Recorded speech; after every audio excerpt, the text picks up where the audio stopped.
So, greetings, salutations, and all that. 'Tis I, Gwen, to announce that spooky season is almost upon us. Okay, you didn't really need me to announce that, but still. Just look at the pumpkin.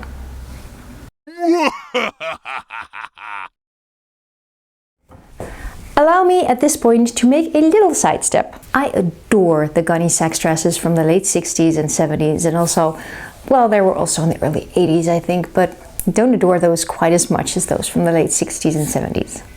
Anyway, moving on. Getting to the point, one might say. I have been wanting to make one for years. Don't know what's going on today. I'm hearing helicopters, sirens. Wait until the siren subsides into the background. Where was I?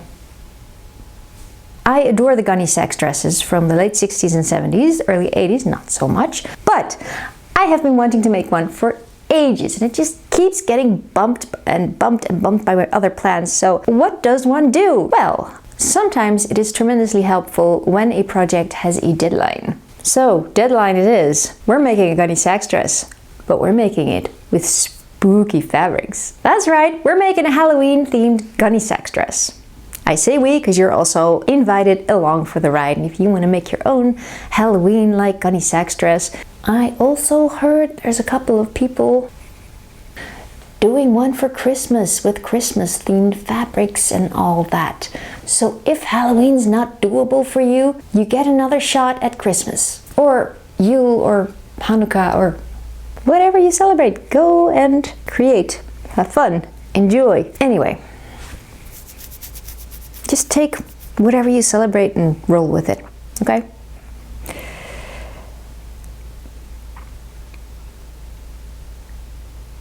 What was I saying?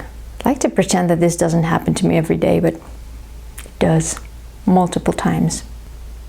Yeah. Gunne Sax. Halloween. Gunne Saxoween. Gunne Sax. Halloween. Gunne Saxoween. Have fun. Oh, by the way, this is the dress I want to make. I'm going with rust-colored, slightly stretchy velvet, and I found some nice Halloween fabric designs on Spoonflower. Dutch fabric stores unfortunately don't have a wide selection of Halloween fabric. It's growing in popularity though, so I have hope for the future. Since the bodice is the foundation that everything else gets built upon, so to speak, that was where I thought I'd start and then continue to adjust the circle skirt bit from there. Judging by how the checkered fabric sits, the bottom two strips are just long narrow rectangles instead of additional circle skirt shapes. So fast forward. This is what I got so far, so I'm making good progress, but I am now trying to fit this whole shebang onto the circle skirt bit, and that's fairly impossible because the original Gunne Sax dress that I'm trying to recreate has this sort of dip at the forefront. I want to do that as well. So I think I should not have sewn the side seams together. I'm gonna unpick those and then fitting them onto the circle skirt bit should be easy. I might have just massively jinxed it. I need wood. Anyway. Oh, my camera is horribly askew. Sorry. Anyway, it's not a real project if you haven't unpicked at least one seam. Good morning. So, I figured in order to get the dip I wanted at the forefront, I do this. But of course, that translates into this. See? It goes up instead of down. My brain is just not so good with things like this. However, this is now nicely secure, so I'm just gonna sew over it the way I want it to and then unpick this. So I guess we could just call this basting.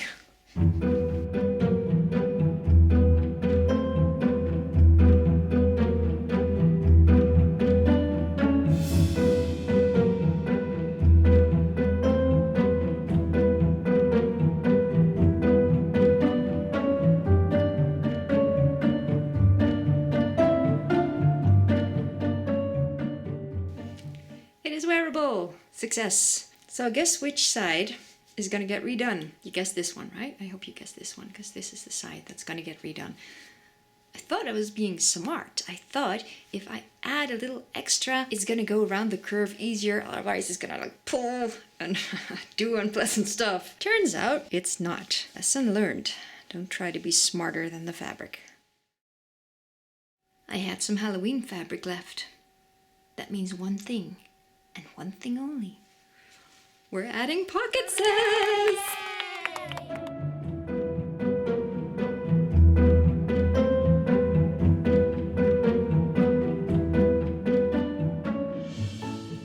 Sleeve time! I've used French seams, which is where you first sew them with the wrong sides together, and then you flip it inside out, and then you sew it again so that the raw edges are encased within the fabric. Is that elegant or is that elegant? Elegant. You can't really see it very well, I guess, because it's all dark thread and dark fabric, but I have sewn in 2 rows of basting stitches, and I am using those to gather the top of the sleeve so that we will get that nice poofy 70s vibe. Don't know how gathered they're supposed to be, but I'll find out once I'm setting in the sleeves. Can you see it? Can you see the sleeves? Because I have work to do on the circle skirt, because if you look at the picture, hello, yes. If you look at the this is crazy uncomfortable, hang on. There. If you look at the picture of the original dress that I'm trying to imitate, recreate, something, the circle skirt ends just below where the sleeves end. And I want to cut down on this fabric a little bit because it's, you can tell, I got this from Spoonflower, and Spoonflower cannot pull off true black. See, it's like very dark gray. This is real black, and if you compare the two, it's quite obvious that this one is and this one isn't. Because I'm a little disenchanted with that, I am extra careful not to have this be too much. Am I making sense? I mean, this whole fabric, it's quite bold and there, and I want to not have it be the center of attention. So I'm gonna very carefully mark out where I have to cut off a piece of it so that it will be more like the original dress. I'm actually kind of liking the blouse underneath this. It looks so 70s. Also gonna have to figure out this a little bit because it's standing up and it's annoying me. But anyway, onwards.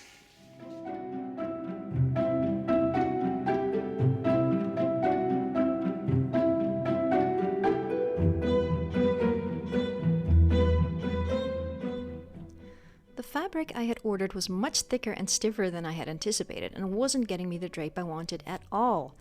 I had ordered some black flowery viscose from a Dutch fabric store, and this had the drape I wanted. The Spoonflower fabrics were wildly different. I will explain why later. So in order to get the fabric to loosen up and lose some of that stiffness, I tried a trick from my baby wearing days. When you get a new wrap, it tends to be rather stiff, and in order to get it to soften up a bit, you would twist it, braid it, basically just abuse it within an inch of its life. So that's what I was trying to do here.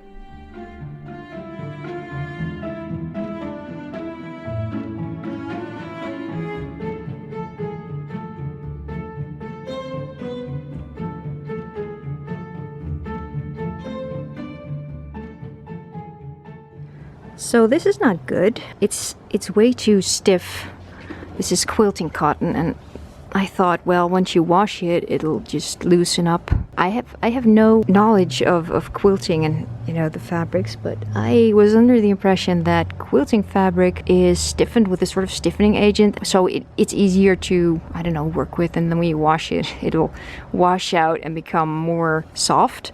But either my assumption was completely wrong, or this fabric doesn't do that. So, and you know, this is not something that I can skip past. It looks awful. I don't want to wear this. So I am in the process of getting over myself, and I'm gonna rip this. I was just busy putting in the zippers. I'm gonna have to take all that out again too, but you know, that's small fry compared to all the rest.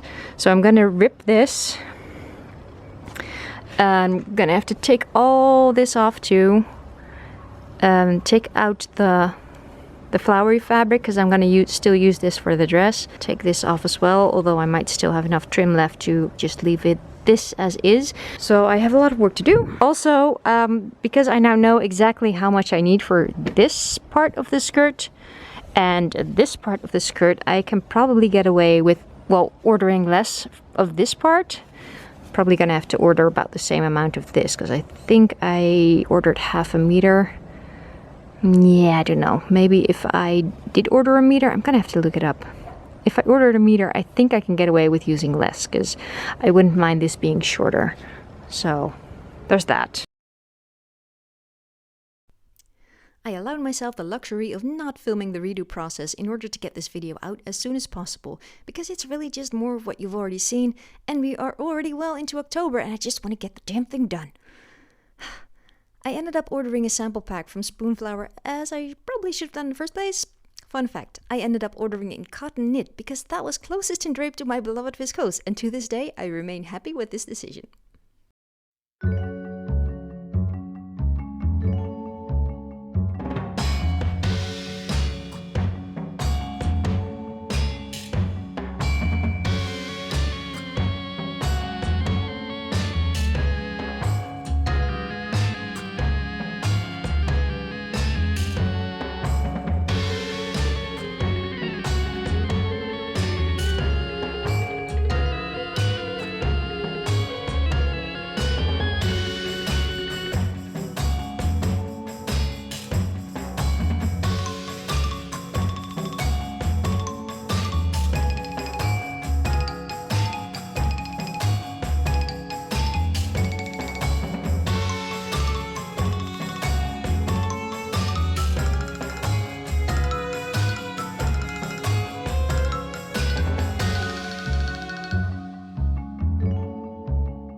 I had some Halloween fabric left.